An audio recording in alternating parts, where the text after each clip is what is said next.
Sunday morning. Today I am going to be drinking some water actually. And I already had my coffee. But since I have my lip stuff, I don't want to be touching the bottle, so I'm going to do it with this.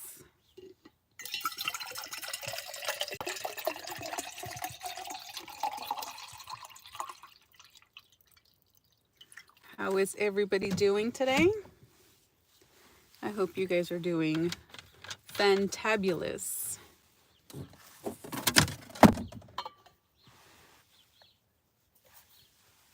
Here we go. So cheers. Cheers, everyone. Cheers.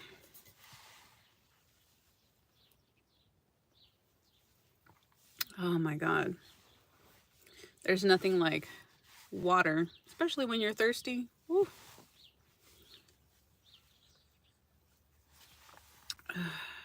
Water and then coffee.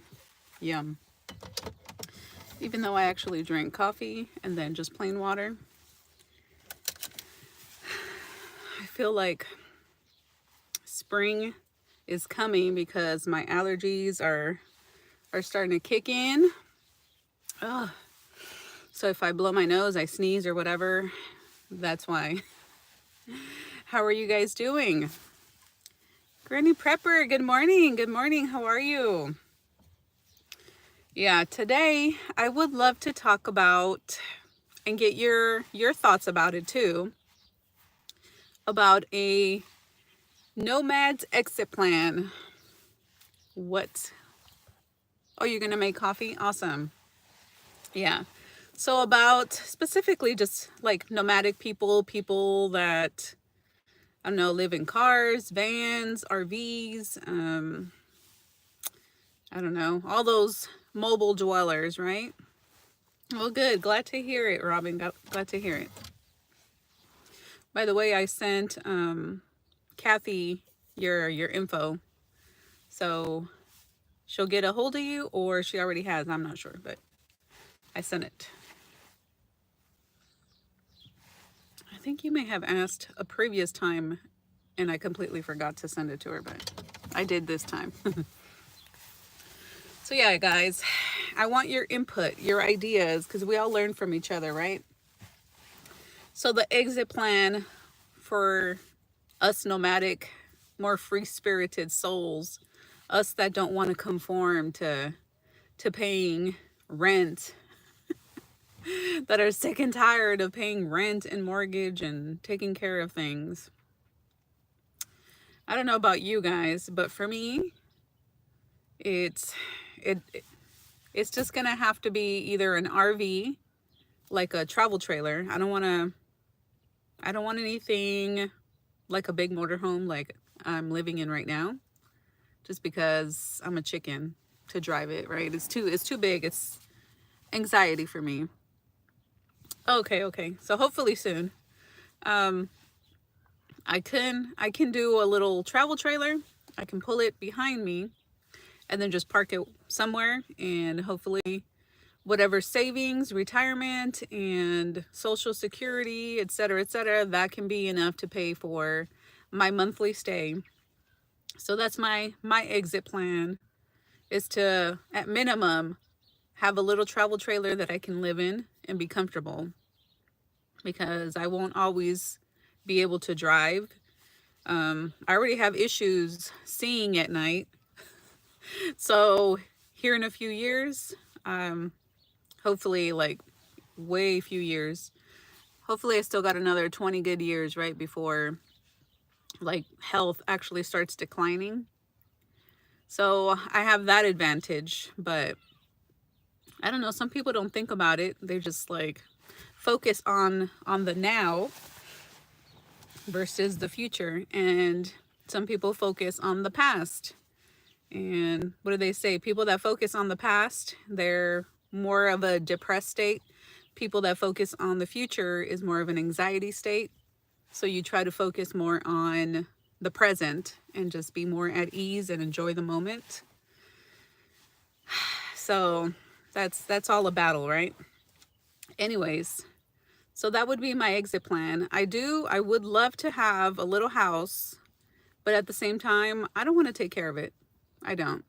So I don't know. Y'all tell me your exit plans. What do you think? What have you thought of? Because I've been hearing a lot of that on YouTube. The exit plan for nomads. What are you going to do when you get older and you can't drive or you can't see good or a health issue arrives? What's the deal with that? So what do you guys plan on doing? What do you think? Because for me, I think I don't want to feel like I'm tied down, for one.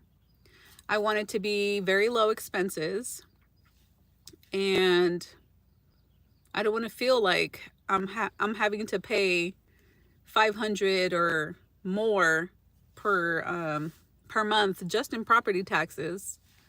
Like it's too much expense, and it's too much, like, just period for me. I don't want to deal with cutting grass. I don't want to deal with any of that. Let me see. Granny Prepper says, we have a 23-foot motorhome about 7 years ago, and I never drove it either. Yeah. Like, I mean, 23 foot is still manageable. That's almost like a class B, you know, smaller class C. So it's not too bad if you just occasionally have to move it. But I don't know how I mean, I guess you get used to it. Good morning, Ileana. I guess you get used to it, just having to move it and having to move it. Those people that don't pay for an RV spot, and I would see them everywhere, especially in the big cities. They would park at the park during the day and then find a place to sleep.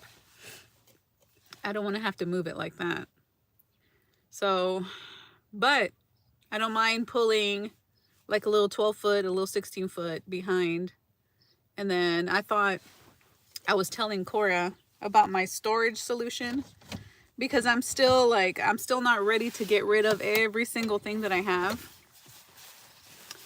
And I was telling her, okay, what is the difference in cost, which I still haven't researched. Of course, it's going to depend where you go. So what is the difference in cost? You know, I was just like asking myself and mentioning it to Cora, and I'm mentioning it to you guys. But in having a storage unit or paying for a spot where I can store my trailer or my RV. I don't know if you guys know, but like, is there a big difference? Does it cost the same? I have no idea.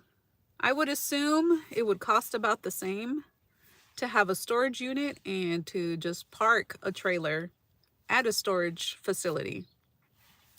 Because it dawned on me, I was like, wait a minute, I can have best of both worlds. Hi, Mom. I can have best of both worlds.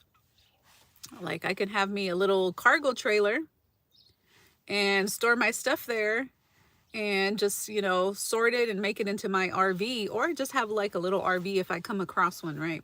If the price is right. Right now I'm just trying to save what I can and building my funds up, and always just keeping an eye out for a good deal. But I think that's what I'm going to go with, either a little travel trailer or a cargo trailer. But regardless, I was just thinking to myself, would it cost me about $100 for a storage unit, or about $100 for a little parking, I don't know, 16-foot little parking area for a trailer? Because if it's about the same, then I might as well get a trailer. And then I'm like, ooh, that's an additional $5,000 to $10,000, right? I'm like, but at the same time, I can always tow it, I can pull it, I can go to like the LTVA place and live there for a few months and stretch out and be more comfortable. I can stand up. And then when I'm ready to go back to like a major city, either like San Diego area or around the Dallas Fort Worth area, and stay there for a while, I can always just park my little trailer and then just take off in the van and be more mobile that way.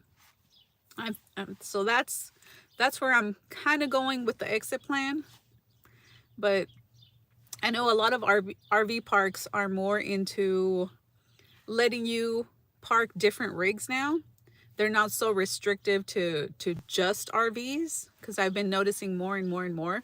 They let you park just like regular vans like this. Maybe it's tent camping. Maybe you have to have a tent, but you don't. I mean, you set it up, but you don't sleep there, right? So I don't know. There's those options. Let me see. I'm looking for a single wide trailer in Bullhead City. I don't want to live a nomadic life at my age. Yeah, exactly. So that's what I'm thinking. Like, I don't really like to drive a lot, but if I know I have to be somewhere, I'm just gonna not straight shot, especially like from Cali to Texas. Like, I split it into 2 days, but that wears me out.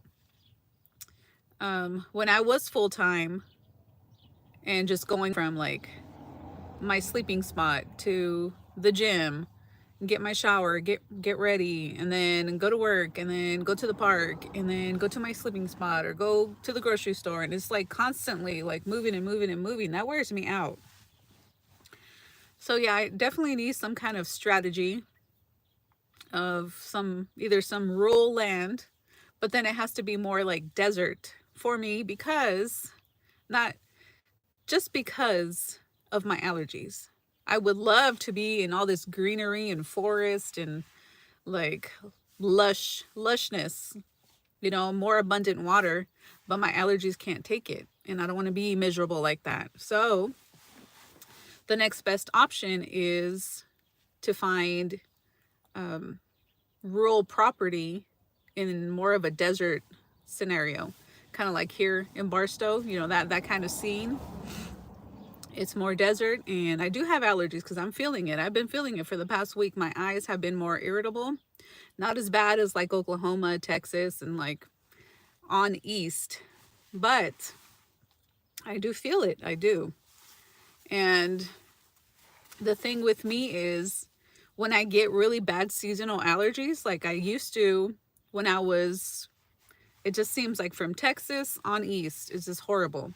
But when I was living in those areas, like I felt like not exactly like the flu, but you just feel so drained and so disgusting in your eyes, and everything's like so puffy. Like, I'm a little puffy today, but like I don't even want to get out of bed. So how am I going to go to work? All that I just take in consideration. Like, I'm still young enough that I have to go work somewhere. So I'm like, okay, well, if I live there full time and it's like complete allergies, I can't go to work. I can't make money, not in any traditional sense anyway. So I think about all this, but then I'm like, okay, well, later in retirement age, when I do get like not a pension, but like Social Security, like, where am I going to live? What am I going to do? What can I afford? So basically, I'm going to have to alternate between an RV park, unless I find a super cheap RV park. And they're still out there. There's still some that you pay like $300 to $500. So those are affordable. But yeah, I was thinking the combination of having a little trailer, and then I can park at some storage facility, have all my stuff in there, because I don't want to get rid of a lot of my prepping stuff, a lot of my gear, a lot of my house stuff, my kitchen stuff. That's all useful that I don't want to have to like repurchase. But then at the same time, it sounds kind of dumb, because it's like, okay, you don't want to repurchase this stuff, but you're not using it as often as whatever it costs you to have that storage unit. I don't know. It's all like, what can I afford? Is it worth keeping? Is it not worth keeping? But so that's what I kind of battle in my head. But I was just thinking, like, I can totally store, if I'm going to have a storage unit anyway, I might as well have my trailer decked out with everything that I need. And then whatever doesn't fit there and in my van, I'm just going to give away, sell, get rid of, whatever. Which I don't really have too much to get rid of, because I don't really have that much. But I still have enough for my van and for like the most minimalist, basic little studio or a little one bedroom. You know, I have enough for that. So I still have quite a bit. So my trailer would be like my studio. So I was just thinking, maybe I should do that. I should just store it somewhere, and I don't even have to pay a whole year's worth, like year after year. I mean, month after month after month. I can just, whenever I need to, I'll go find a storage place and then I'll park it there for a few months out the year. So so like the cost goes down. Because in my head, I'm thinking, well, damn, if I'm going to pay $100 for a year or every year, $1,200, that adds up a lot. But at the same time, I'm not. It just popped in my head because I'm going to take it somewhere, live for maybe 6 months out the year in my combination, my rig. And then I'm like, well, wait a minute. I don't have to keep that storage spot. I can just cancel it. And then when I need it again, find a place and store it there and then go off in my van again. So that's true. I can do that too. Let me see. I do want a full-size van traveling, but I want/need a home base. Yeah, I think that's where, after a while anyway, we all need some kind of home base. We all need something. I just need something that I'm not maintaining. Cutting grass is, I know I keep repeating it, but it's a big deal to me because it causes me a lot of freaking issues. Like, I can't function very well. See, could you handle Arizona? My RV park is $480. The average 10 by 10 storage here would cost about $100. Yeah. Yeah, I mean, with you getting a regular job, you know, a regular 9 to 5, you can afford to pay for that.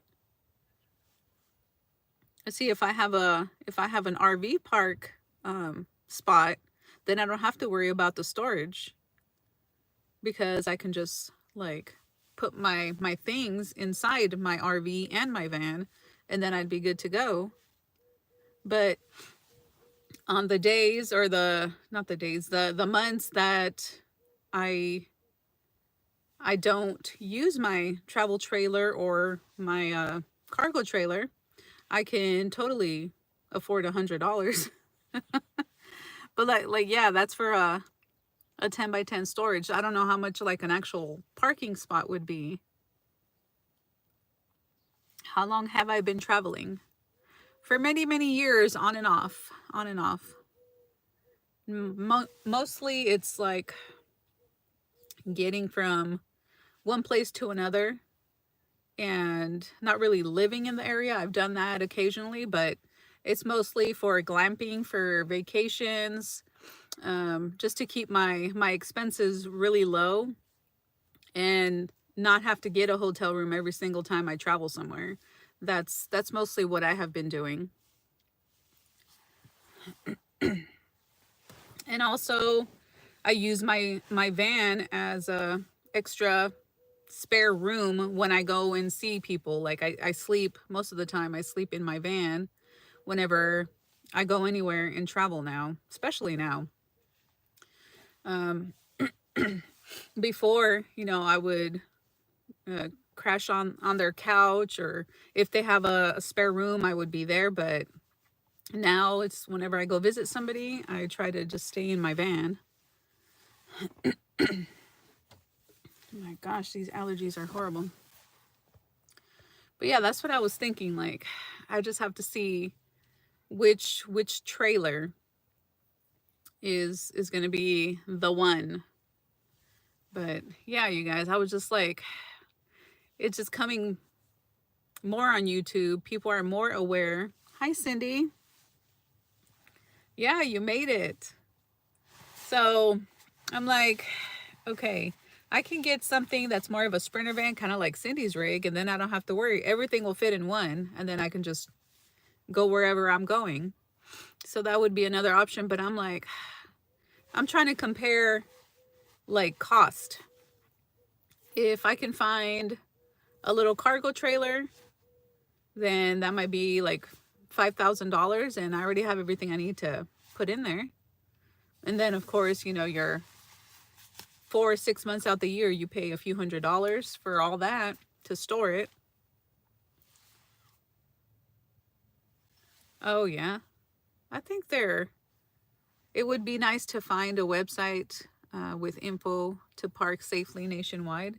There's plenty of, actually, I can't think off the top of my head, but there's quite a few. You just have to either Google or YouTube it. There's plenty of apps, there's plenty of websites that'll tell you where people have parked, and they give their review. Kind of, it's kind of like that. They tell you where they've parked, and they, if it's like free, if it's out of whatever, what they thought about it, different. There's already sites like that. um, let's see, if you want a livable amount of social security, you need to work more. Check with social security. What? Yeah, yeah, yeah. It's like the more you work, the more you put into it, the the more it kind of increases. But I'm not willing to work that hard. So I have to have some kind of my own retirement system, my own retirement funds, because I can't count 100% on whatever social security I'm going to be getting. I know a lot of people on YouTube have can make it off like $500 to $1,000, but they're not paying for a spot. They're just like living out there. But then what happens when you get older? A lot of them end up either um, renting an RV spot and just kind of parking it there, and then they're just like very limited. Which by the time they get to that point, they're not very mobile anyway. Let's see, is what you're doing now not working? Guess I missed the question. So today is just basically what's the exit plan. Um, what I'm doing is working, but I like to switch things up. Somebody had commented, "Well, what's wrong with the RV? Why aren't you staying there? Why are you in the van?"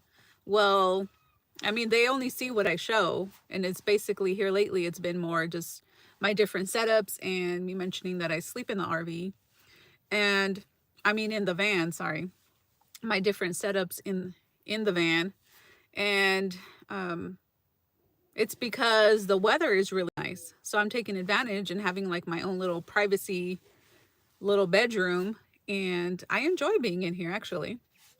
I know some people don't. Some people could never, but I do. I like being in here, and I like doing setups, and I like, it's like my office, my she shed. It's my own little private area that I just kind of chill out and I relax and I do videos and whatever I feel like here.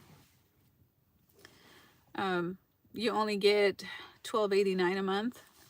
Yeah, yep. So I mean, you would have to pick a place that is very cheap to live, for sure. Like definitely, like if you try to rent something here in Cali, like it would take most of your money, versus like you mentioned, like Arizona or Nevada or somewhere cheaper, right? But that's what I'm thinking that I'm going to be focusing on, is probably getting a little trailer, but time will tell. So yeah, Cindy, that was just the topic of the video, is what is the exit plan? Like if you want to share what your exit plan is, do you plan on living with your daughter and your granddaughter, like from now on? Do you want to get like an RV spot?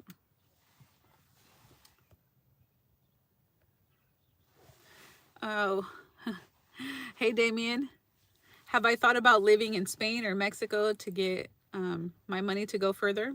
I have, but actually I enjoy the US. I really do. I'd rather be here. If anything, I would go to Mexico. I've never been to Spain before, so I have no idea what that would be there. But like I could go to Mexico and stay there for a while and then come back. I could do that. And it would be cheaper, way cheaper. So that would be another option, like part of the year go over there and then stay here part of the year. Especially in Baja. Oh, good morning, Tim. Okay. So like Baja has some of the nicest weather too, just like San Diego. It's all like connected. So it's all great weather for my taste of weather anyway.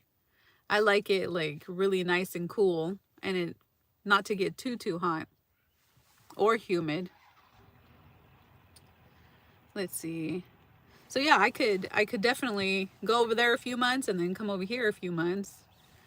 So that shouldn't be too much of a hassle anyway. That should be kind of fun.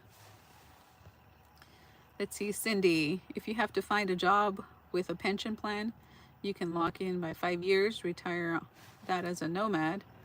Oh, okay. It would be enough for rent in a van, yes. Mm. Yeah, that's true. That's a nice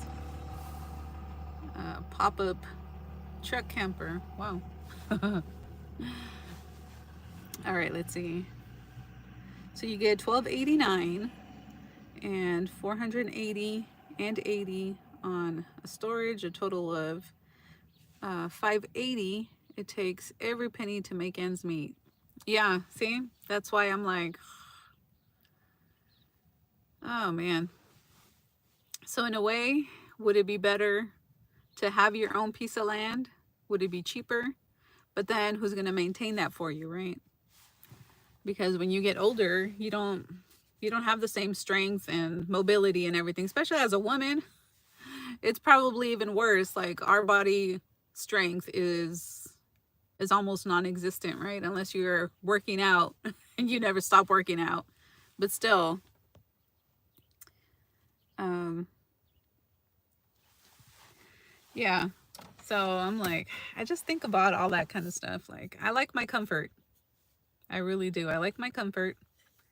And I keep trying to like add things in here and make it more like a house. And then I think, why am I even trying to add more and stuff more in here when it's not necessary?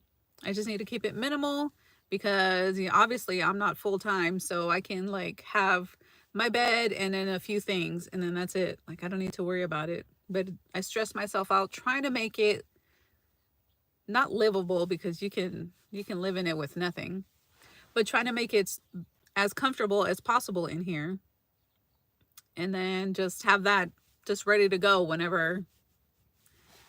I don't know.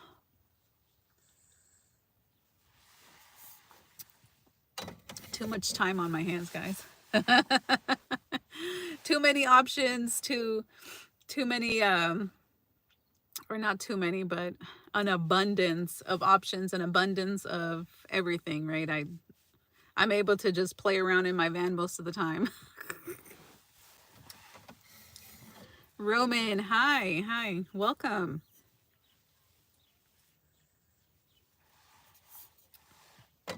Let's see, Cindy. If you can get a storage, you can be a resale person. My daughter makes pretty good money as a side. I've thought about that. I have. But then here recently, I've been seeing videos about that, doing a little research, what people buy, how they um, redo different furniture, or I mean, I guess it would depend on what you're getting and selling, right? Because some of the stuff seems to have declined on what they purchase.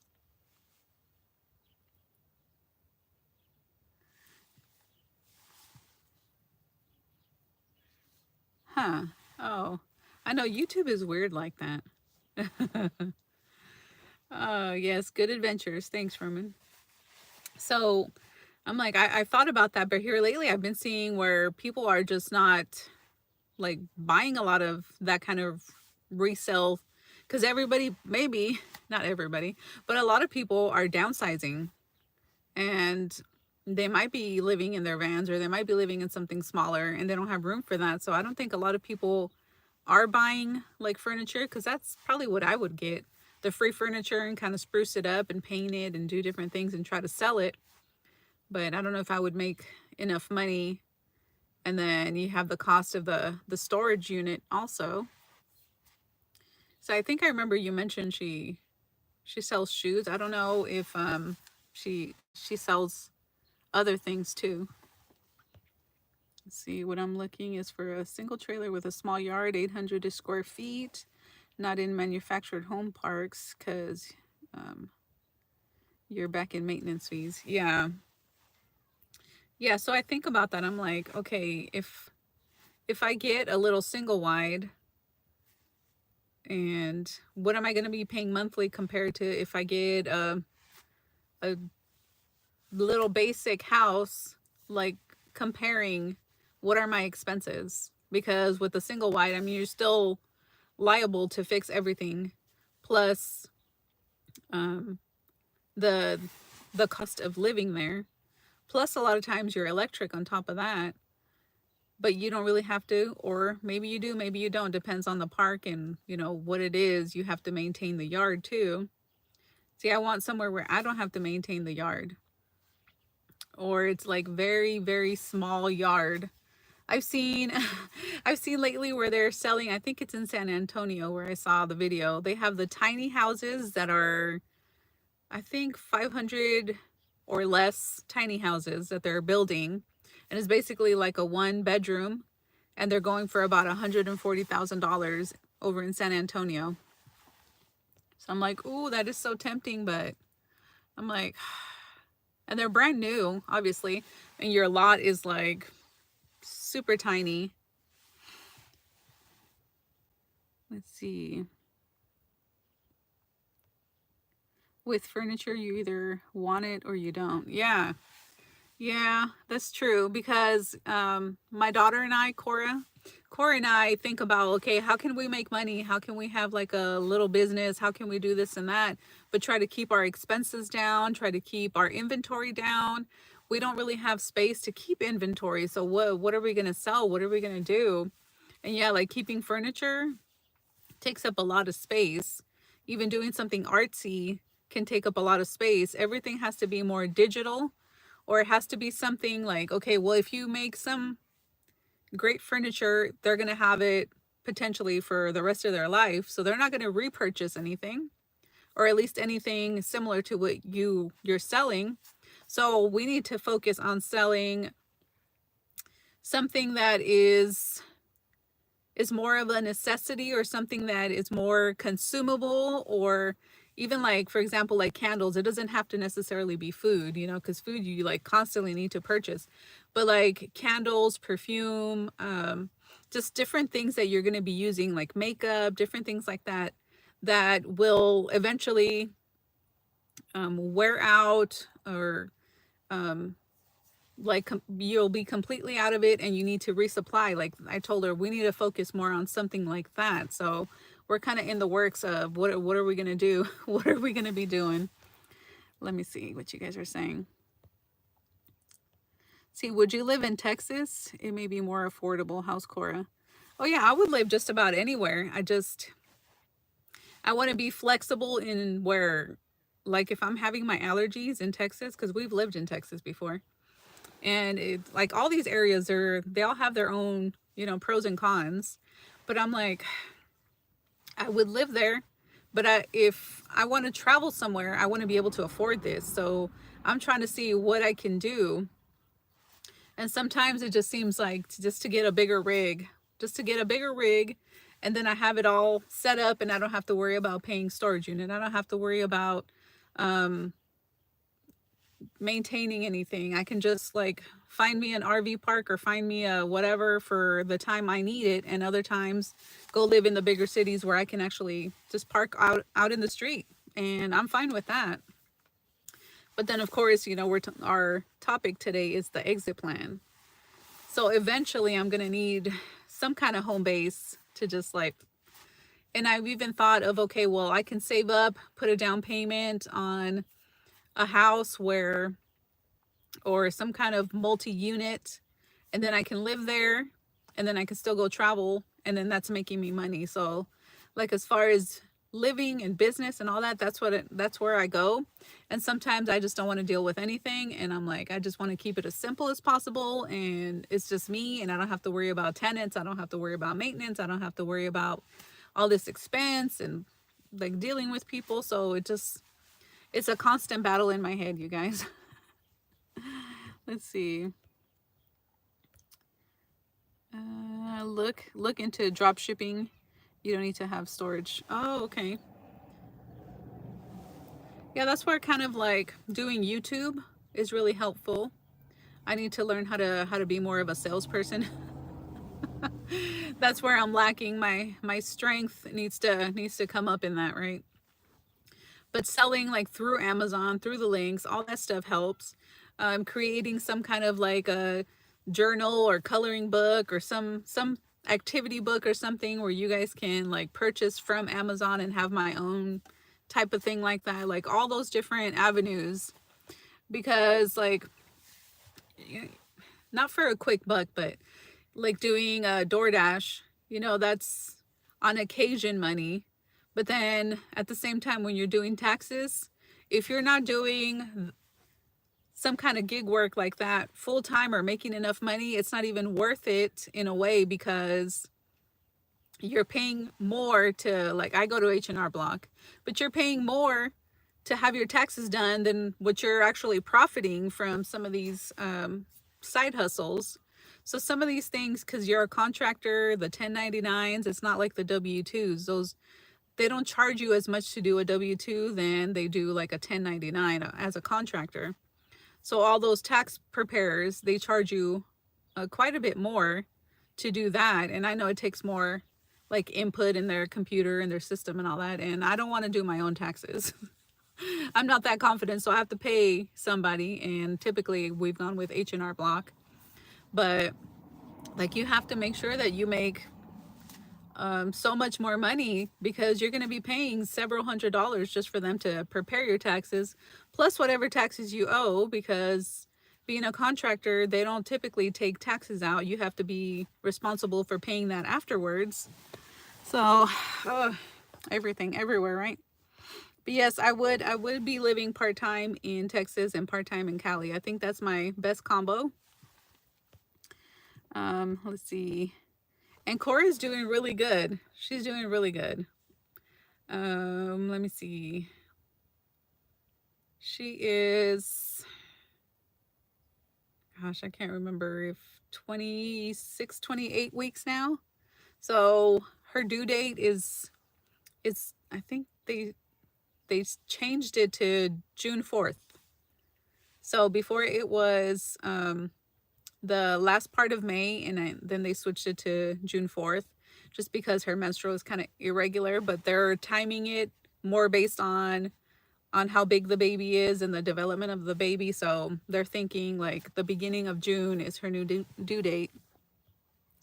Let me see, Cindy. Yeah, she's doing so well, and that also has a spot. Consignment. Oh, okay, your daughter.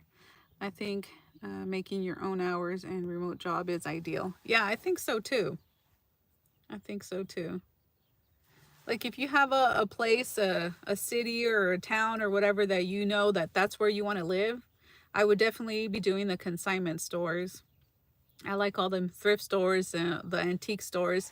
I would be renting a little spot, and I would just like be finding whatever, sprucing up the furniture or the items, and like reselling, and then just have them in charge of like dealing with the people. They take their cut, I take my profit, and call it a day. Like that would be ideal.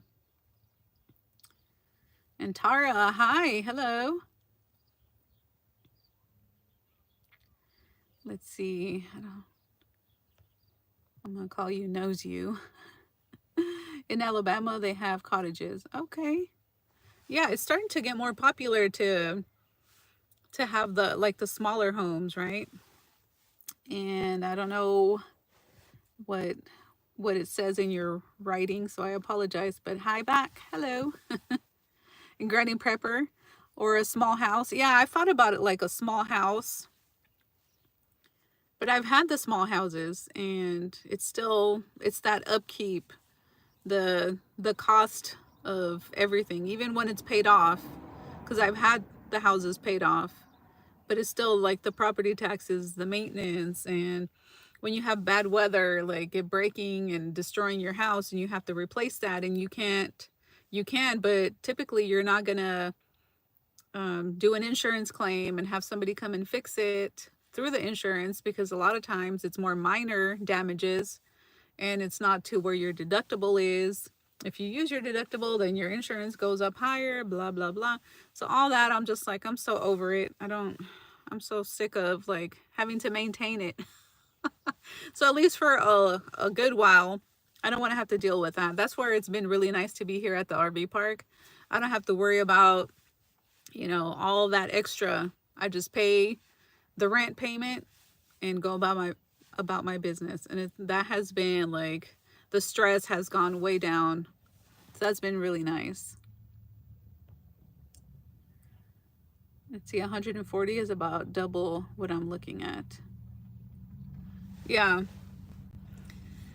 It's not a bad price. It's new, right? It's new construction, and it's a house, but it's just really tiny. So it's not too bad, but at the same time I'm like, I can't even like have a roommate or anything like to help me with bills, or have the room to park a tiny house, because this, like, the whole lot was super tiny. You didn't really have much space to do anything with it anyway. So basically you're just like paying to live there, and it's cute though, but no. Let's see. Mel does designer shoes. Oh, okay. Toys, cartoons, characters, teas. Oh, okay. Plus collectibles. Ah, okay, okay. Good evening. I'm watching from Japan. Well, good evening. Good evening. And let's see. I hear you about making ends meet. My exit plan is in the next 4 to 5 years, be permanent living in the Philippines by myself. Oh, wow. That would be an adventure, but more like a more serene, calming adventure. It depends on how wild you want to get, right? But yeah, that would be nice. That would be really nice. Do you like the weather? Because I think it would be more humid out there, but it stays warm. If you don't mind hot and humid, like, that would be cool. Let's see. Sounds like work doing all that. It does sound like work, Tim, especially when you don't enjoy maintaining and paying for the upkeep of a house. I don't want to do that. Let's see. Say, I do. You do your own taxes with TurboTax for 75. Oh man, I'm not that confident, Tim. I don't know what I'm doing. Let's see. I made 2,000 after all the deductions for my miles and expenses out of 16,000. Ooh. Wow. Wow. So you got back 2,000, or you profited 2,000? After you did your taxes, you still got back 2,000. Is that what you're saying? Because that would be nice. Oh man. So the most I've gotten back is right under $600, actually. I didn't even get that much. I don't know how you get 2,000 back. Wow. And then I still had to turn around and pay close to that, almost 500, 400 something, for them to prepare my taxes. So I'm like, I just basically paid for them to do my taxes. Like, I didn't even get nothing. You get it, but you don't, because it goes like from one hand to the other. Let's see. Door dashing is a bomb if you know how to play the system. Yeah, that's true. That's true. Like for me, I have to, with DoorDash, I decline. I only take things that are about $2 per mile or close to it. I'm very picky. I'm like, I'm not going to be doing the no tips. I'm not, it's like, it's not worth my time personally. I don't know how you do it, but I'm extremely picky. If I'm going to be out there turning my wheels and having to do more maintenance on my vehicle and more wear and tear, more miles, I'm gonna get the most that I can from every trip. So that's how picky I get. I know a lot of people say, okay, if you get $1 or more per mile, that's really good, which it is. But I try to get $2 or more, because sometimes they send you to where, like specifically where I usually like to live in like the smaller cities or whatever. So they don't have DoorDash where it's like connected to all these other little towns. In the major cities, I'm sure it's different, but like places even like here in Barstow, where once you go right outside of Barstow and you deliver, you have to come back to the little region on the map, and then you can start getting your orders again. So that's typically where I live. And then I do the DoorDash and I, those kind of areas. So I have to get more for my money, more for per mile in my eyes, because I still have to come all the way back. I can't just like continue to all these other restaurants and it just like one city connected to another city connected to another city. Like I have to like drive all the way back and be in that zone again.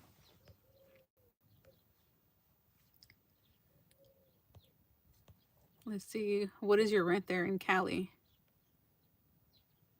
Oh, here it is $700 a month for the RV spot, and includes all the utilities, even electric. So it's not too bad, but we're like in the desert. We're like in the middle of nowhere. You have a friend, acre of land in Houston to build a barn shed that she can park her pop-up van in it. Yeah. See if you're able to find a place where, I know there's still quite a bit of places that will let you live like 6 months or less out of the year in your RV, in your piece of property, but then you have to go somewhere else. Like you can't live full time. I've seen that. And other ones, you can't even live in your RV. You just have to park it. So I don't know, maybe that would be an option. To then it just goes back to how much the cost is to maintain that versus me just paying an RV spot, or me just paying some kind of storage spot to store my trailer or whatever, right? So like you just have to compare the price. Like that's about it. That's basically what it comes down for me, because I can be comfortable in my little trailer and be comfortable in a house, not so much in a van, because like in the little travel trailer or in a house, you have those amenities. You have your bathroom, you're running water, as long as you have the electricity, water, all the hookups, and it's like renting a little studio. It's the same thing to me. Let's see, Damien. Yes, warm weather and water does me good. All right. Well, shoot, heck yeah. If it works, right? And Cindy, I guess you're living your exit plan. Well, that's good. Here and there and everywhere. That's cool, Cindy. That's cool. Yeah. Let's see. I see. Tax lady here. IRS is open. At me, I'll get the job done. All right. Well, cool. Look, I'm getting to know more tax people. Awesome. I will interview her sometime this year. Let's see. That's what's on IRS form. 2,000 income from it. Uncle Sam can tax me. Oh, oh, I got you. Oh, okay. Yeah, that's cool. Yeah, it is. It is very expensive. And if you're doing DoorDash with your van, it like is way more expensive than when I was doing it in my Prius. Like I know I was putting a lot of miles. So you're going to put the same amount of miles, right? But then your expenses are going to go way up because this is a bigger vehicle. I put way more in gas. Like the tires, the maintenance, all that stuff can cost you a bit more. versus like a little car. So that's a huge difference too. Like my expenses are a little bit more with the van. Well, I do pay 27 taxes due, but from your retirement income of 60. Oof, Jesus. Oh my God. No, Granny Prepper. Born in Illinois and I'm retired military. Yeah, Damien's got it going on. He has options. He can go retire wherever he wants. Go move wherever he wants. That's cool. Oh shoot. I'm not supposed to drink from this one. I'm supposed to drink from this one. But yeah, that's cool. That's cool.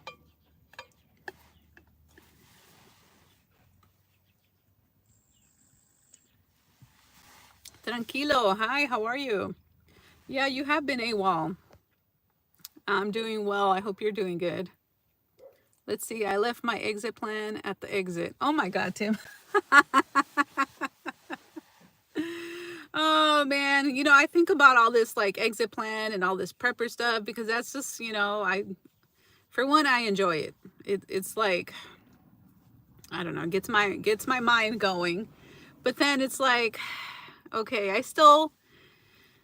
hopefully I still have another 20 to 40 years before I have to actually like settle down somewhere and be like super limited and then just stay put. And I know a lot of people are still going in their 70s and 80s and beyond, and they're still very active. So hopefully I'm that way. But like, okay, I'm in my 40s. Once I get to about my 80s, then maybe I won't be traveling as much. Maybe my 70s, I don't know. But I still have at least 20, 30, 40 years. If everything keeps going the way that it is, I'm pretty healthy and hopefully I stay pretty healthy. Of course, you decline. That's obvious, right? But I can still be well into my 70s, possibly my 80s, still kind of, going and doing whatever I want. And I have to like actually be anywhere specifically with like a lot of medical issues. Hopefully. That's always the hope, right? Let's see. Do you speak the language? Oh yeah, that'd be interesting, huh? Do you speak the language? Secret and Prepper, I understand more than I speak. For me, I find it easy to assimilate in foreign countries and places. Okay. Knowing your basics, right? Your numbers, your hellos, colors, different things like that. I mean, just even knowing the basics of different languages, that'll get you a long way. Let me see. Cindy, you have family in Manila, the Philippines. Only met once in a family reunion. Don't think I would ever move over there. Yeah, maybe it's different if, like, I would assume Damien has gone, like, often out there. So he's familiar with it and he feels comfortable. But if you've only gone, like Cindy, like the one time, then you probably don't feel comfortable to just, like, move out there. Like for me going to Mexico, like I'm familiar with certain areas there in Baja, not like the whole Mexico, but like over in Baja. So I would be more comfortable going there and staying there for several months versus like if I went there one time, I would feel very uncomfortable. Like I wouldn't want to go. Let's see. You're not going to be around big cities like Manila, too crowded for my taste. Oh, I miss Granny Preppers.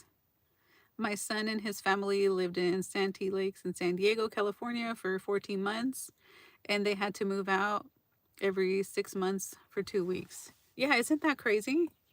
I know a lot of places are like that. Like you cannot live full time in your RV. You can't do it. You have to go somewhere else and then come back.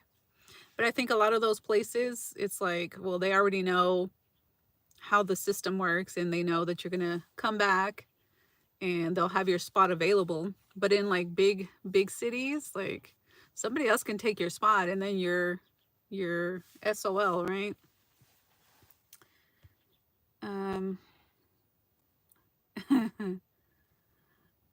Yeah, and I like to be in like smaller cities, smaller towns. Still have a lot of amenities, but I just like more quiet, more more rural. I enjoy it more. Let's see, it's been a whirlwind of few weeks with getting injections and procedures, but hopefully that will slow down. But other than that, I've been okay. Well, that's good to know. Good deal. Good deal. Let's see. And they came here. Oh, okay. Yeah. Oh my gosh.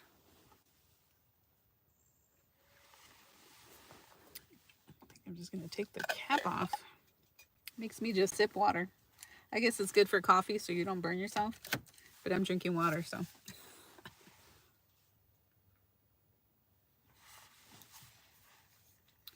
Oh man.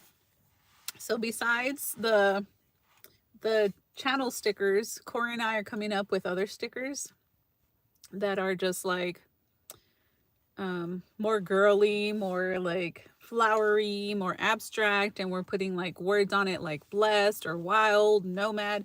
We're coming up with those kind of stickers. And what's cool about it is these kind of stickers that I've been getting, they stick on bottles and on different things really, really well. I hand wash them. I don't have a dishwasher, but all I've done is hand wash and it just stays on there. Like the first day that I put it on there, it doesn't peel or anything. It's been awesome. So we're coming up with things like that too. You know, side hustles after side hustles. Trial and error.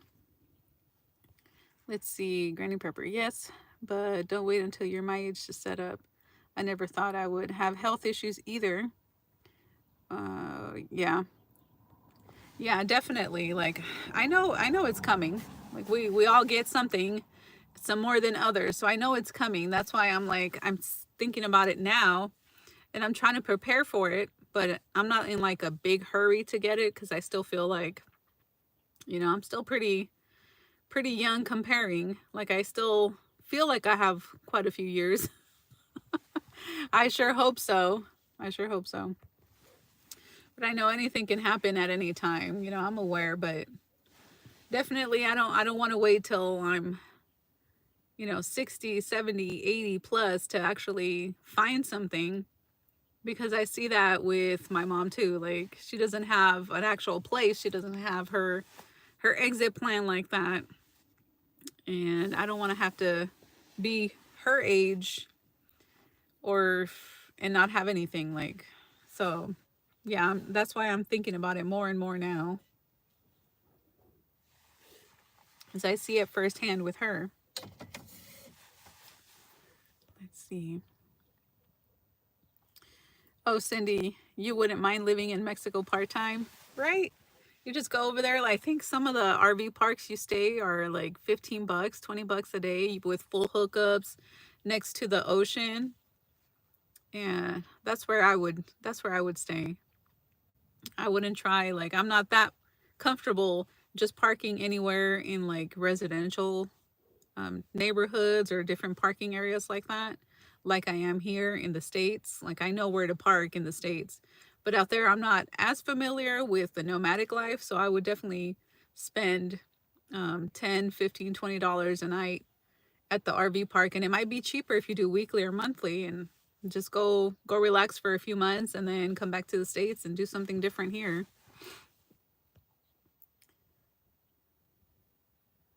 Are most of your viewers, are they seniors? Well, on my analytics, it says that the majority of people are in their 30s, 40s, and 50s watching my show, my videos. But I have from super young kids to seniors, so but the majority is about my age. Just the ones that are about my age and seniors are like my hardcore viewers. Those are you guys that come in to my live stream. But for like the majority of my views are about people my age. How is your mom's health? Yeah, she has an exit plan. Her kids. Right, exactly.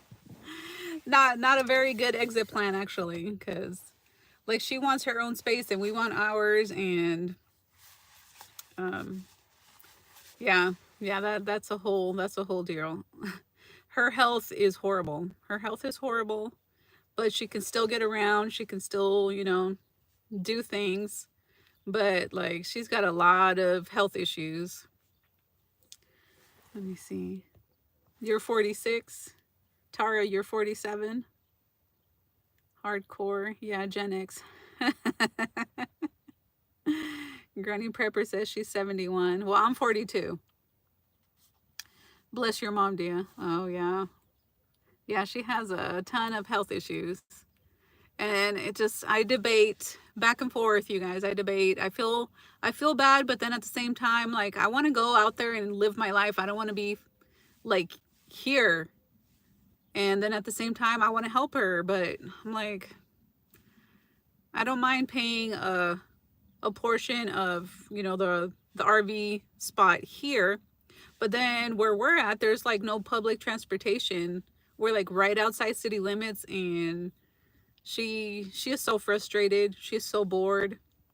She's used to going on the bus, on the trolley, going out and about, doing whatever she wants, whenever she wants, but I'm like, well, we don't have that here. And in order for us to afford a spot and still have a little bit of money that we can like save, not our whole paycheck going towards rent, like we have to live in these kind of areas. And it's unfortunate that, she doesn't have a driver's license that was taken away.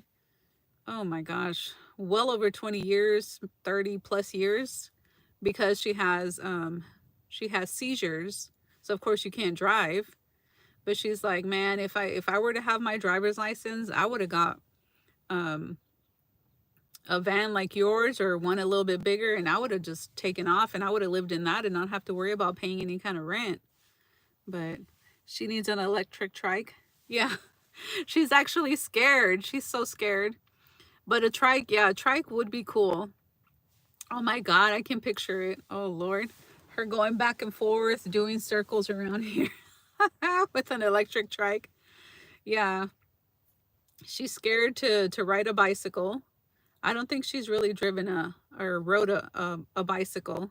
She mentioned that maybe she tried or something when she was really young, but that's just, the girls, her brother had one, but the girls didn't really. Yeah, an electric trike, that would be super cool. I think she would have fun. But she's used to like the San Diego with all the trolleys and the buses, and she'll get her bus pass, and it'll be like a few dollars for the year, however much that is, and she can just go every day. She can do whatever, go everywhere. She feels more like restricted here. She even mentioned, this is just like jail. This feels like jail, and she hates it. And I'm like, ugh. Well, I don't know what to tell you, because like this is where we're gonna be for a while, unless you can find somewhere to park the RV, the motorhome somewhere, and you can afford that. Because I'm not trying to pay a crazy amount, $2,000 for an RV spot. I'm like, that's just ridiculous. But an e-bike would be so cool. Just a regular e-bike just for me, but a trike sounds really cool. Oh, you'll be 65 this year. Medicare. Cindy. Oh my gosh. Let's see. Oh my God. She could be the neighborhood watch, right? Yeah. Yeah. She'd probably volunteer. Be super nosy watching everybody. Oh yeah. Uh, I don't know if I were to get her a trike, an e-trike, if she would even use it. I don't know. It might take her a while, and then she would just be doing circles here. She likes to go and walk up the road and watch. You can watch the I-15. If you go up to the end of the road, you can watch the I-15, the semis and the cars go by, and she just likes to kind of watch them just for something to do. And then she'll walk up and down this road here.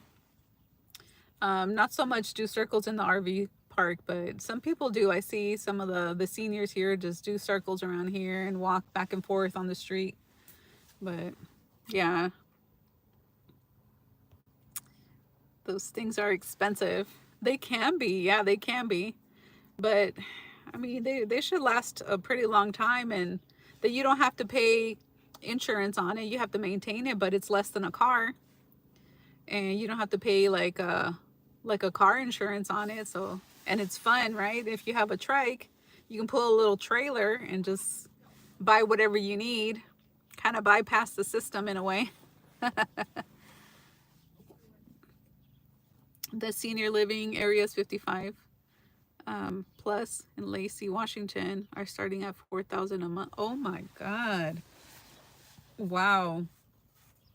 Yeah, how is a senior supposed to afford that? Unless they were very diligent in saving and doing like their own actual retirement savings plans and 401ks and IRAs and stocks, and if they were knowledgeable young enough to know, financial education. Most of them don't have that. How are they supposed to pay for that? My gosh. Can your mom get senior housing and she can add you? Well, that was kind of my idea to do when we first got to Barstow. But for some reason, she has it in her head where she does not want to live anywhere in the senior living. Because I was looking for a single wide, and to look for that, and they were about 20 something, 30 something, 40 something thousand, depends on the trailer. And they were nice, decent looking trailers. I was like, okay, well, we can kind of go in on that and purchase the single wide and then just pay the lot rent. But she didn't want to do that. We just always bump heads as far as the living situation. Always bumping heads. She doesn't want to live in any kind of senior place because she says they're too nosy, they're too restrictive, they're this, they're that. Like they're gonna do something to her. I don't know what she thinks in her head. But that was actually what I wanted to do. And find because the one here is right next to Walmart, and it's supposedly it's the nicest trailer park around here, and it is really nice. And it's the 55 plus community. And that would have been like, we would have been set, we would have been comfortable. She would have had her room, I would have had my bedroom, and like an actual house pretty much. But she didn't want to do that. So I'm like, well, we can never agree to whatever the housing situation is. I'm like, that's why I'm like, okay, well, the only other thing I can do is help you pay wherever you want to stay, and then I can go and do whatever I'm doing. Like, it's just coming down to that. Let's see, if you work for a company part-time that's nationwide, you can later ask for a transfer in a state. Starbucks pays $19 an hour, and they are everywhere. I have actually come across people that mention that. Yeah, that's true. I can work somewhere, for the 6 months out the year, and then ask for a transfer to work somewhere else for another 6 months and just kind of go back and forth. Some companies are very flexible like that. I should probably look into something like that. But that's where like DoorDash, I can go just about anywhere and work my hours and not have to clock in and out, kind of like, that kind of job. I don't mind DoorDash. DoorDash is not really that hard. It's just you gotta put the time and get the get the, what do you call it? I don't know. I just slipped my mind. But yeah, you actually have to be out there. So sometimes you get the orders, sometimes you don't get the good orders, and I'm just picky. I don't just want to be turning and my wheels for basically free, because like it costs too much.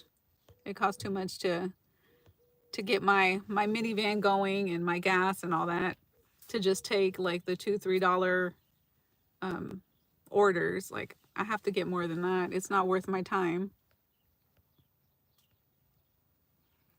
Let me see, Cindy, just me and my van. I don't mind the Medicare. I've been on it for about 6 years, and with my income level is cheap. Oh, okay. And then Granny, I need to talk to you. Plan A, B, C. Oh my God. And then you can do some, I've seen commercials where you can have like combinations, every time. I don't know why they do that. They should have it to where it covers Like the one plan covers everything that you actually need. Like, stop trying to divide all this stuff. Like, what's the point of that? What is the point of that? Especially for like a government insurance. It should cover all your necessities. Okay, if they want to do copays or whatever, you know, then it depends on your income level, blah, blah, blah. But it should cover everything. Now, if you have plan A, it only covers this, this, and that. If you have plan B, then it can cover this, this, and that, but then you don't get this. I'm like, that doesn't even make sense. It's crazy. Let's see. Washington State isn't cheap. My ex's family lives in Kennewick in Richland. Ooh, yeah, I wouldn't think Washington would be cheap. Oh man, I was reading somewhere last month, when you get retirement for Social Security, there won't be any funds for Gen X anymore. I keep hearing that. By the time like we actually get into our retirement, that the funds will be super low, or they would be depleted, or there just won't be any. I'm hoping they're wrong, because they can print money like at a push of a button. It seems like whenever they want something, they come up with the money somehow. So I'm hoping that's wrong. I'm really hoping that's wrong. My gosh. Yeah, hit that like button, you guys. Hit that thumbs up.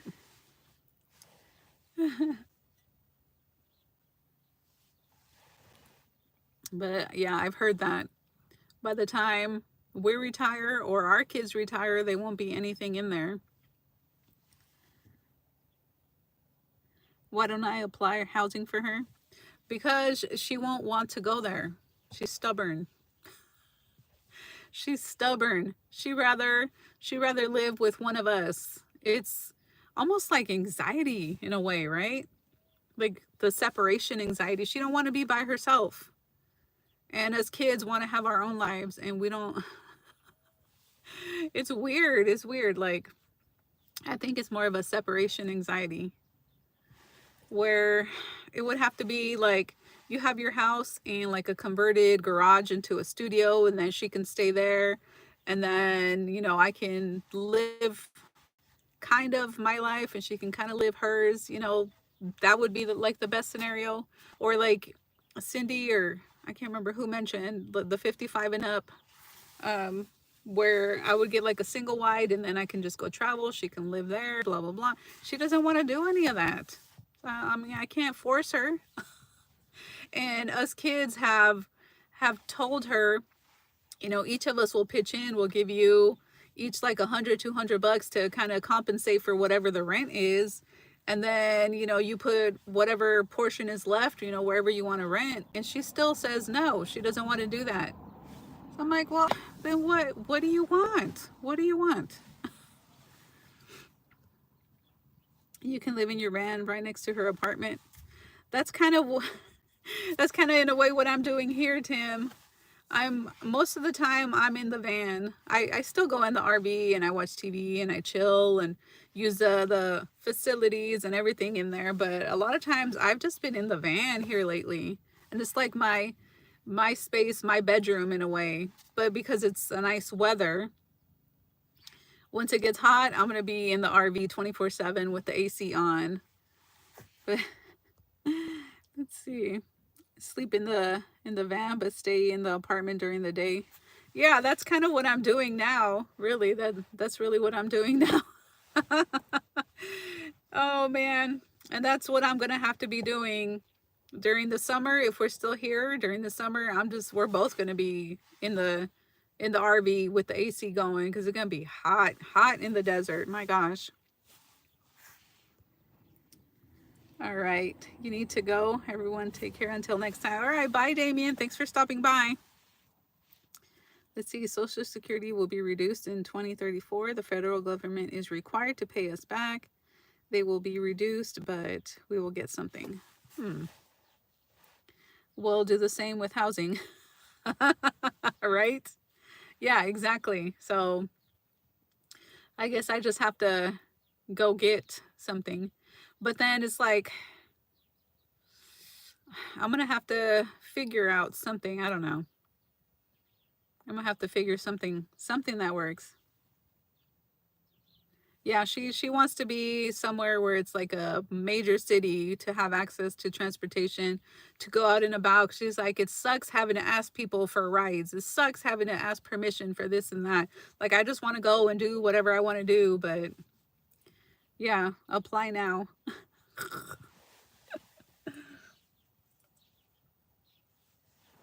I'm gonna have to do something like that. I'm gonna have to look into it. But it's just like anywhere in Cali that it just the price keeps going up and keeps going up. So it tells oh, it takes 5 years waiting period. Oh my God. Yeah, like I've even asked, what about like Section 8 for her, or like that kind of stuff, where she says that you have to be living in whatever apartment or housing or whatever, then apply for it. I don't know how true that is. I have no idea because I've never applied for anything like that. But that's what she says. So to she would have to be in whatever apartment complex or whatever, and then apply for it, and then that'll be her address. And then who knows how many years later, once you get approved for like the Section 8, yeah, then it's based on where, I don't know, I have no idea exactly how that works. I would figure you would apply regardless of where you're living. Once you get approved, then you go and find a place, but I have no idea. You're Donna. Move to Texas. Yeah, that is a big option that I'm thinking about. Move to a big city in Texas, and then she can go out and about and do what she needs to do, have public transportation.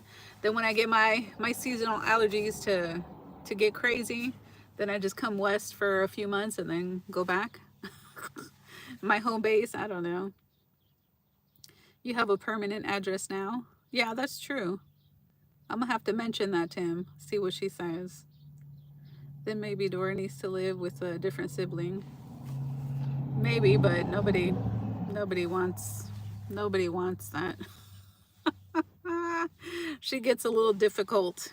Okay, she gets a little difficult. But yeah, no, it's unfortunate. Let's see. I think that she don't want to be alone and dances around the issue. That's exactly what it is. Like some kind of anxiety or something to him, where she doesn't want to be alone, and I don't know why she wants all these kind of different requirements. Then you're just gonna have to deal with certain things. Like that's just what it is.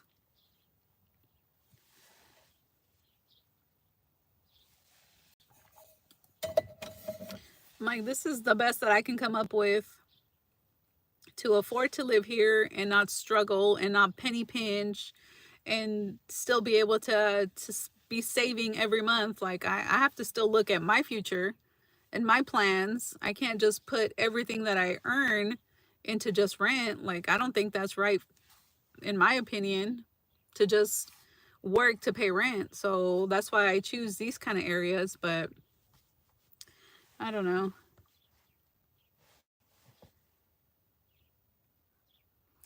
No, you don't have to be living in the place first. You apply first, then find a place.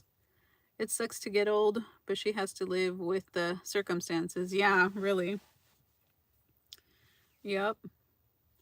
Apply for Section 8 housing now. Yeah, I'm gonna have to mention that to her to apply, because yeah, that's what she tells me. So maybe she just tells me because she doesn't want to live anywhere by herself.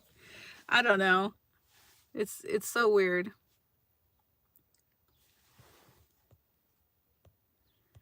I can imagine getting old sucks if you don't make certain plans for it, right? If you don't have certain things set in place, anything can suck, really. It would be on the street if you don't, or I would be on the street if I didn't live with my daughter. Yeah, you see, it's like it almost becomes non-affordable, especially with like just living off of whatever social security or whatever, the disability social security. Like, Yes, Tim, apply now. It's the same thing as living in the RV, but pay way less a month. Yeah.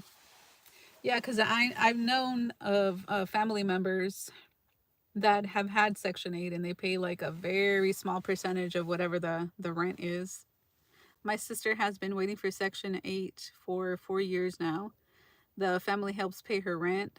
There's no cheaper rents. Yeah, exactly.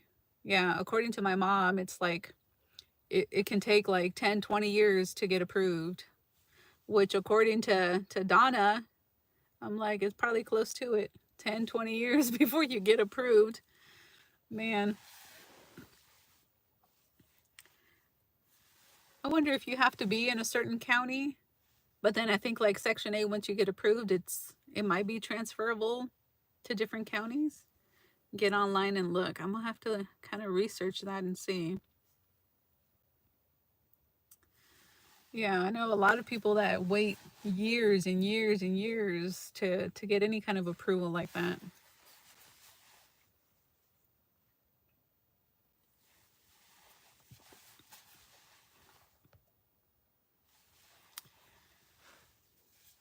But you think it's different everywhere? I would assume it's different. Okay. Yes, it's transferable. Okay. Okay, good to know. Because let's see what she comes up with when I mention it to her. We'll see what excuses she puts. But yeah, she definitely needs to apply. That way it's way more affordable, and then, um with myself kind of helping her do your research now. Yes, sir. Yes, Tim. I have to give her that push.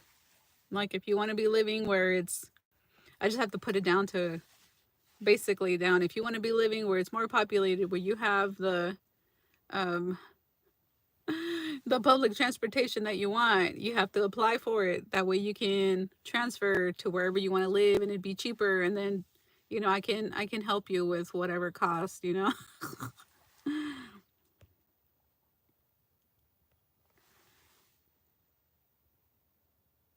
Yeah, you apply for it now and take it later is fine. Take your mom to the housing authority and they will pay more attention to her as a slow senior. Maybe, I don't know. Yeah, probably. Let's see. At least apply. You don't want circumstances. Know what circumstances will be. Yeah, yeah, yeah. That's what she's approved. Put your foot down like she did to you growing up, right? The roles are reversed now, my gosh. With her health issues, it might be faster. Solo, oops. Let's see. At Dora and my age, we're taught about what is going to happen. Oh, we weren't taught. Yeah, yeah. What happened when you get old, Section 8? It depends on the area you're trying to live and the length of time it takes to get. Okay. Yeah, according to her, I think she says like 15, 20 years to get approved. But I'm like, okay, well, and then you have to be living there. And from what you guys are saying, you don't. So apply for it and then transfer it wherever you want to go. That's true. I'll have to mention that.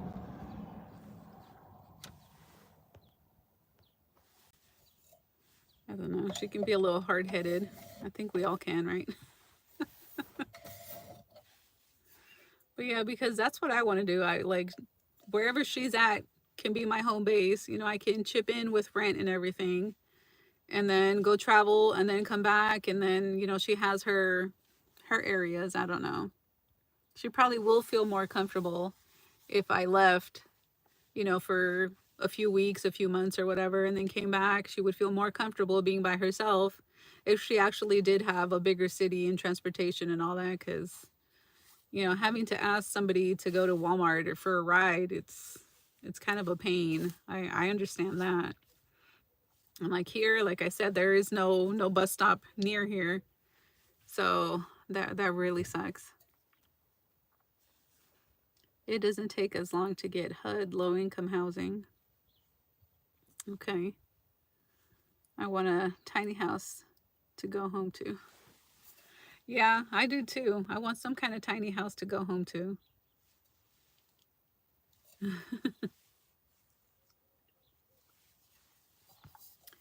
Hi, Crystal. How are you?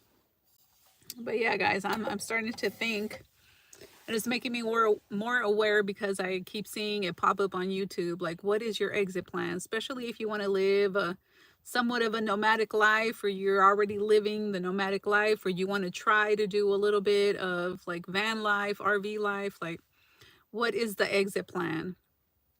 So I better start looking into something now, start planning now to get something, because I know later, 20, 40 years from now, I don't want to be traveling like that. I want to just like stay put and kind of be around the grandkids and, you know, just do more like settle down and more family, more something. So I have to start doing something now for sure. Let's see. No, it's only a few years to get in. You call Section 8 and get information. Let's see, Donna. You have to apply. The HUD office. Tiny homes are very expensive. They're getting more and more expensive for sure. And Tara, we have to dial a ride here with a senior assistance for a small fee, just to have it set up ahead of time. Okay. Yeah, yeah. I know there was a program called Access, I think, and it's kind of like a uh, taxi in a way, but they take you back and forth to your medical appointments.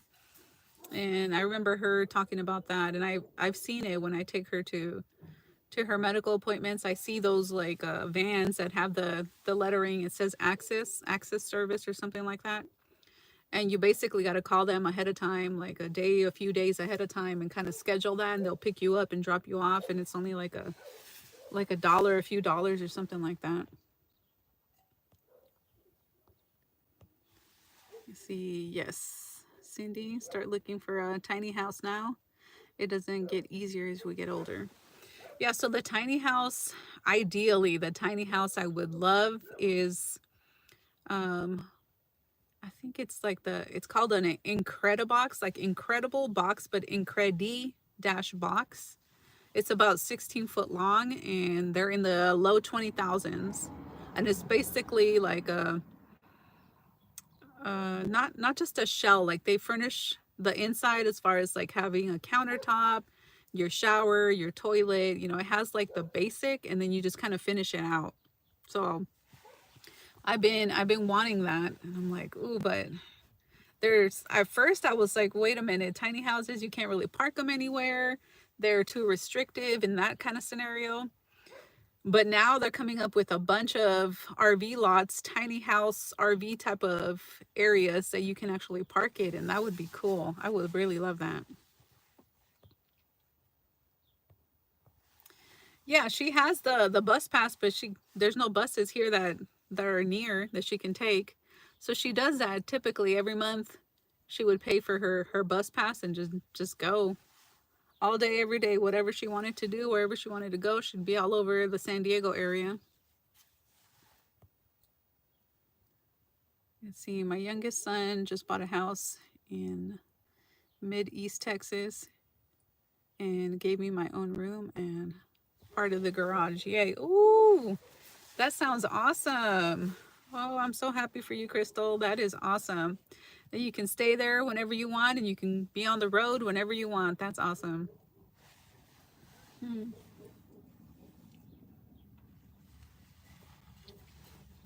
Yeah, I want to eventually get something like that where I can be in my place part of the time, and then whenever I want to go travel for however long I want to go travel, then just go and I have to worry about it.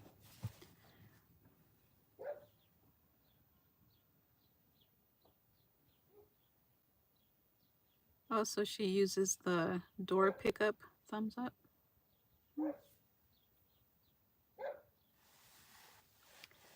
Crystal, yes, it's perfect. Yeah, I would assume so.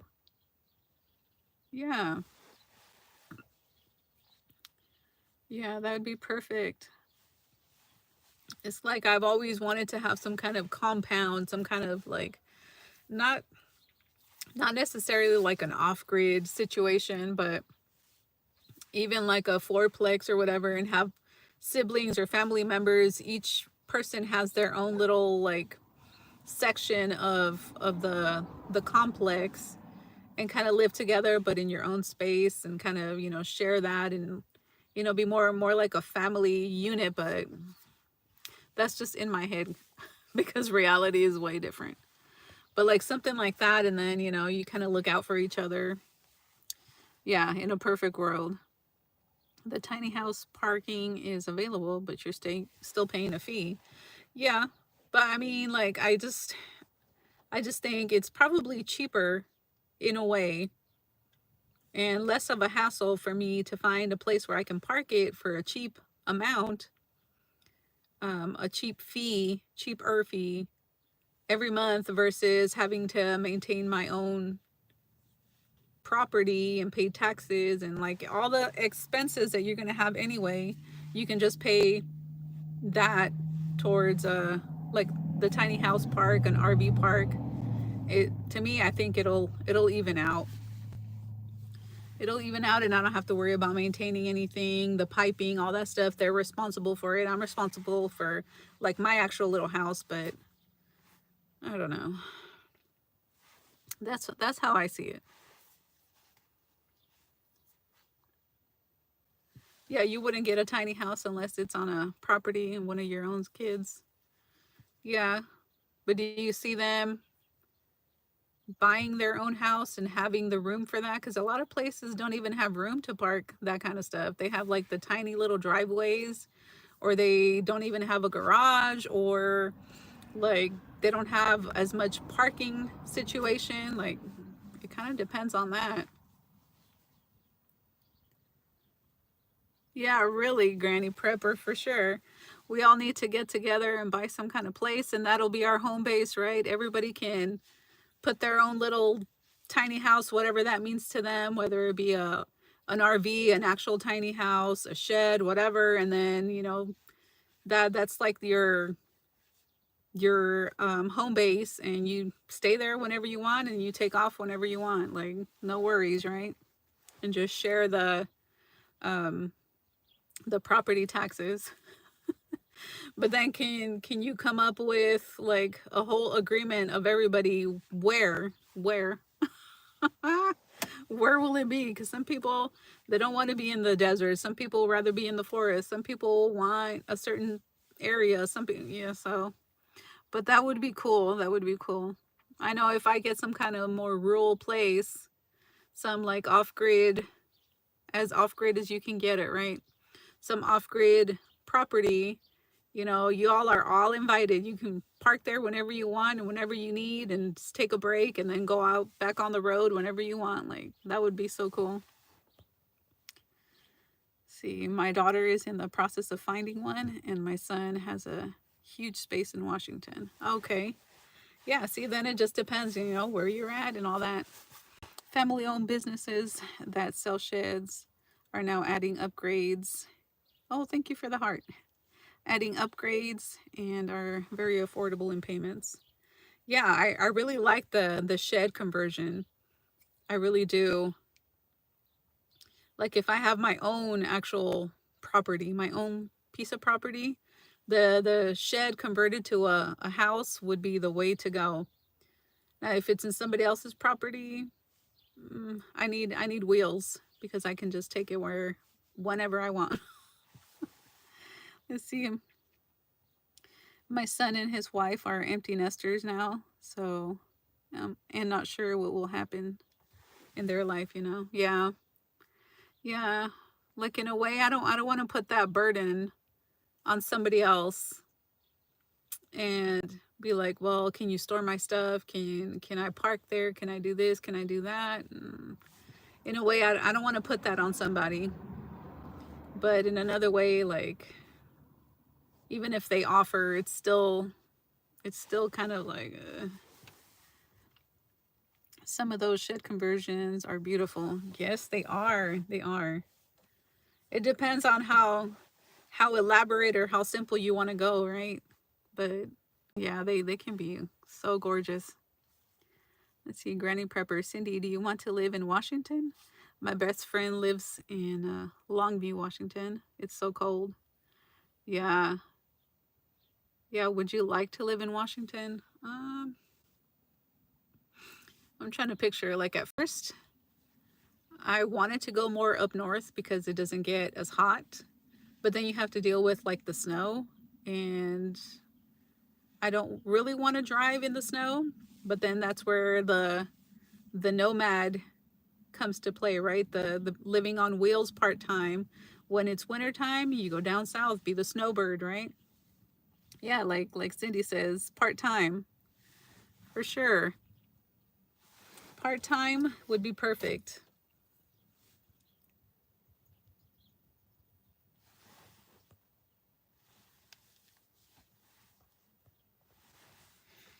Whew. So yeah, guys, I'm just thinking like, what is my exit plan? What is the best exit plan for me? What it is, what it is. I don't know. Chase the sun. Right? Yeah. Like for me, I have a few family members where I wouldn't mind staying with them. And what I mean with them is like in still in my van, but like park near them and mingle with them for a few weeks, a few months out of the year at a time. Like that would be fun. I still have my space, they have theirs, and I can go out and about. I have my everything that I need in the van, and I can take off and be there for as short or as long as I want. Like that is like the nice combo for me. But I have a few that I would love to do that. Yeah, the snow and the ice. No, I would have to definitely like be a snowbird. But then again, it's like the topic of the day, right? The exit plan. When you can't be moving around, then what? You're just gonna be inside for winter. Yeah, for as long as you can, chase that 70 degrees for sure. You don't like anything hotter? Oh, me neither. Like between, I don't know, at night when it's chilly in like the 50s and 60s is nice because you like can like get all the blankies and get all comfy and be all nice and toasty, but still like with the nice cold air. And up to like 70s and 80s is where I would like to go. I don't really like anything hotter, and I really don't like humidity. That just makes it worse and sticky and sweaty like.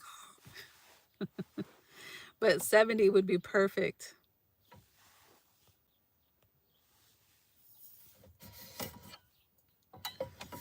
But yeah, maybe like in the near future for me might even be either if my mom actually gets the Section 8, the housing, the affordable housing, that can be my home base, and I can, kind of help her out from time to time there.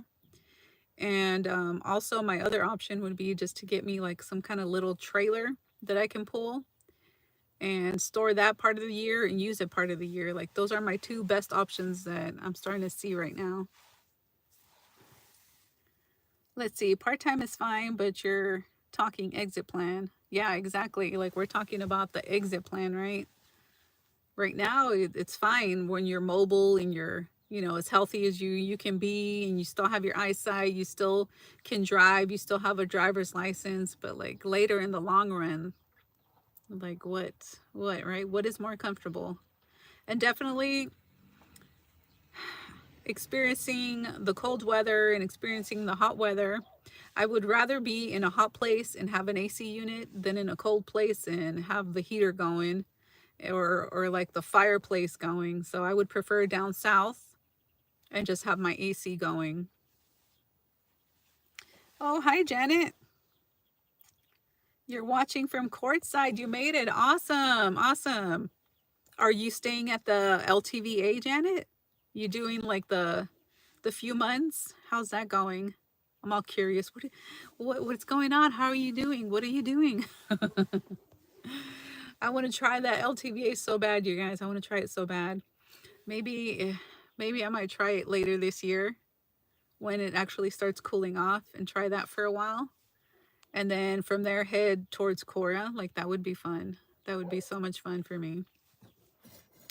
Go see what the big deal of courtside. Like what's the big deal, right?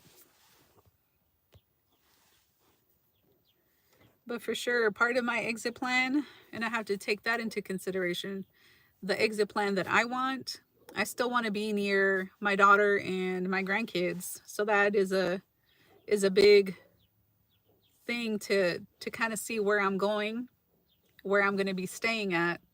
And I know that she loves Texas, has always loved Texas since she's been little bitty when we moved there in the early 2000s. Um, well, I don't even know what year it was, but she was like elementary school when we lived there. So that's basically where she grew up, on and off, really. And she loves it. Like that's home to her. So in order for me to be where she's at and where my grandkids will be, I I just have to take that into consideration. That's where she's going to be, and she's a huge priority to me. So I have to figure some kind of property, some kind of something out there.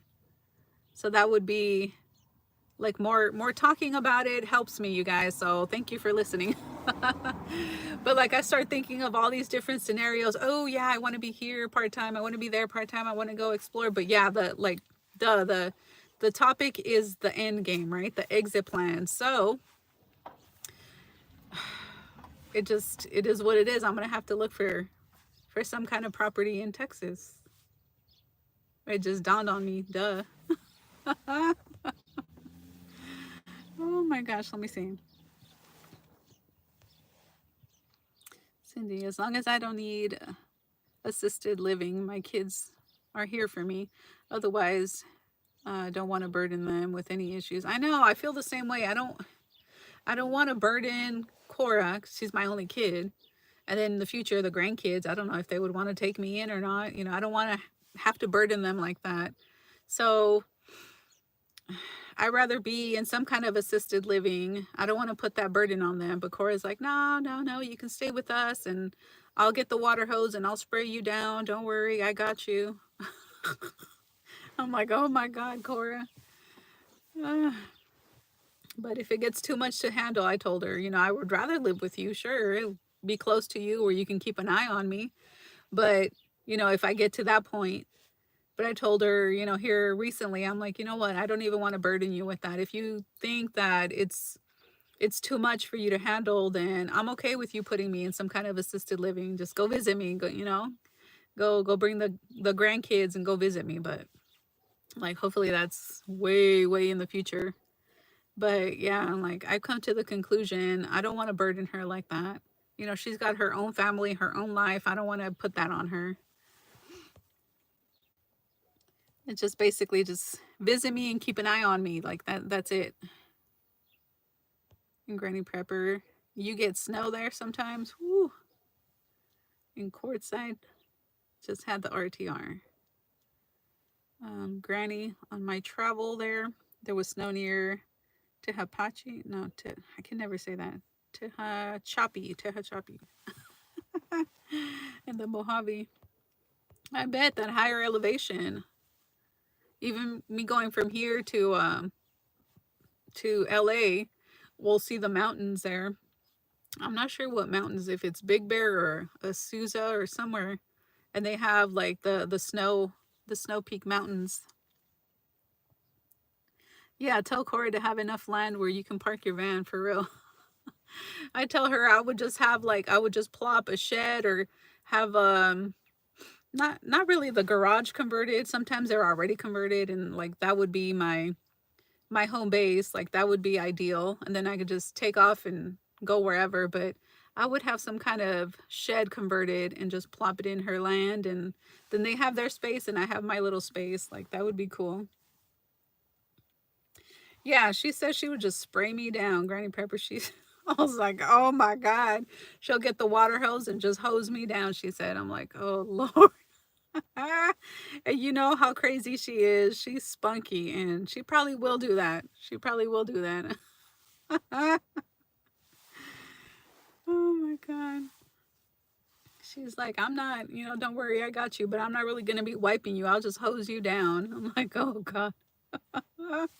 Okay, all right. Oh, okay.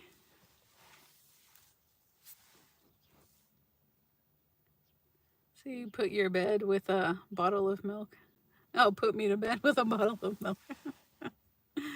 Oh my gosh. Yeah. Yeah, she's wild. She's wild and she's not shy about telling you what she's thinking either.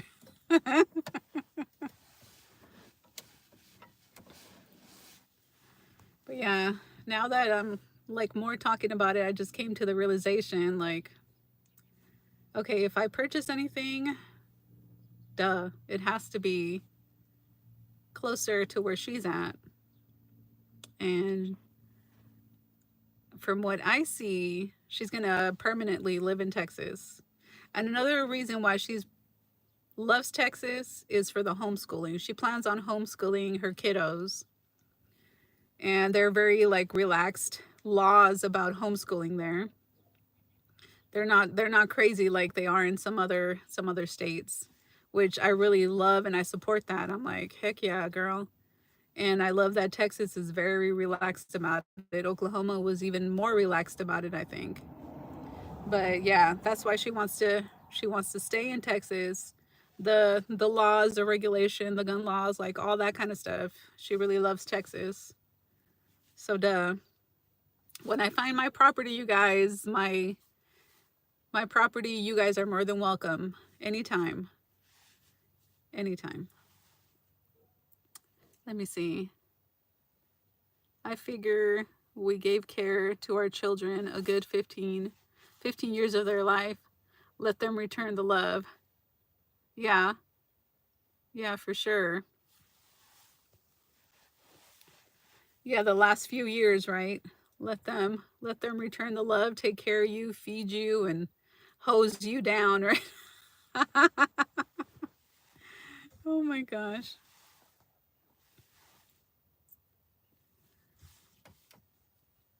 Oh Lord. Yeah. Well, you guys, thank you so much for stopping by and commenting and sharing this because I just need to talk things out sometimes. Like, I get these things in my head and I just need to talk them out. And hopefully, this helped you guys because get you guys thinking of like what to do, where to go, and like the whole get together and buy some kind of land when we can all like meet up and park and then take off when we want. That's pretty cool too. I've always liked that. But it's always an issue because it's like, well, not everybody wants to be in Texas. Not everybody wants to be in California. Not everybody wants to be wherever. So, but if you happen to have a property, like I'm trying to get something. I'm trying to get something.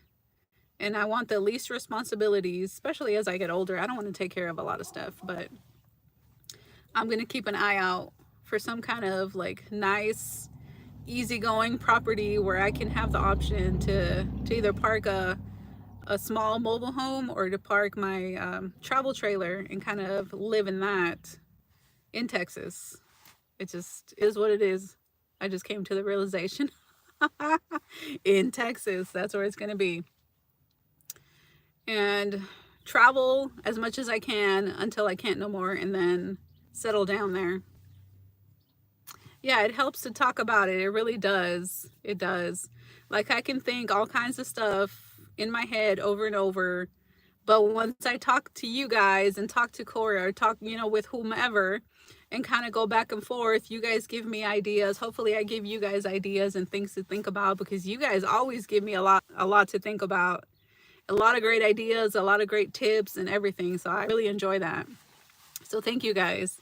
But yeah, it helps to just talk out loud and talk it with other people and, because I don't know everything. But for sure, thank you guys so much for listening to me and talking about the exit plan. What is my exit plan? What is your exit plan? For all your input, thank you so much. And I will talk to you guys next Sunday. And yes, I do have more different tour van life tour videos coming up, you guys. I've just enjoyed doing those, especially right now when the weather is nice. I want to be out here. When the weather is crappy, too hot, I'm just going to be stuck in the RV, and I'll have to figure out what kind of videos to make for you guys. I don't know, but yeah, thank you. Bye, you guys.